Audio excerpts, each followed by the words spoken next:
আপনি ঘোষণা দিয়েছেন সে আমার সন্তান। এখন আপনার সন্তানকে যদি কেউ আঘাত করে গালি দেয়, আপনার কাছে কষ্ট লাগবে কি লাগবে না? আপনার শরীরে আঘাত লাগবে কি লাগবে না? তাহলে যেখানে রাসূল সাল্লাল্লাহু আলাইহি সাল্লাম বলেছেন ইন্নাল উলামা ওয়ারাসাতুল আম্বিয়া, আমি যখন ইন্তেকাল করব, আমার অনুপস্থিতিতে এই ইসলামের নেতৃত্ব দিবে, এই ইসলামের অংশীদার হবে একমাত্র আলেম উলামা।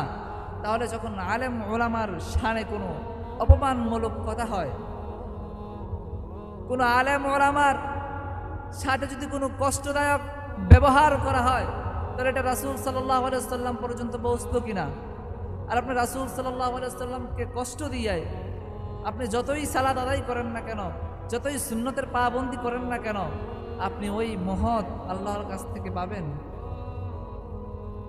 আল্লাহ পাক রব্বুল আলামিন কিন্তু মানুষকে